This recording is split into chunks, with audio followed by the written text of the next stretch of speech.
We're diving into the topic of malnutrition in Indigenous communities in remote areas of northern Canada, where food insecurity is up to 5 times more prevalent than in other communities in Canada. Let's go back in time to understand the root of the problem.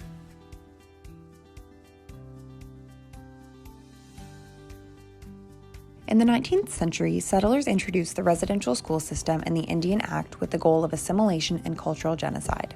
This began the oppression of Indigenous people.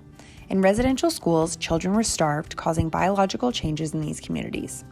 Ultimately, Canada was founded on anti-Indigenous racism, and many policies reflecting this racism continue to impact the food systems and diets of Indigenous communities today.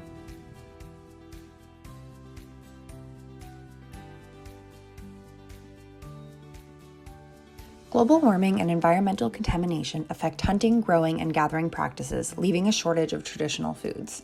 Malnutrition is also heightened by policies forbidding hunting and the sale of wild game. In the north, road access is rarely year-round, and flown-in food products are often 1.6 times the cost of food in urban centers. Wages offered in the north simply aren't enough relative to the cost of food.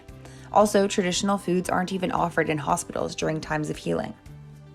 Malnourishment is leaving Indigenous people in northern rural communities at higher risk for chronic diseases such as diabetes and mental health disorders, as well as deficiencies of vitamins A, D, C, folate, calcium, and magnesium. So to recap, history plus present barriers and cultural and structural racism equal health inequity and malnutrition. Solving malnutrition in these northern communities must include increasing access to healthier foods, supporting harvesting, growing, sharing, and preservation of traditional foods, decreasing food prices, and continuing to evaluate program effectiveness. Thanks for watching!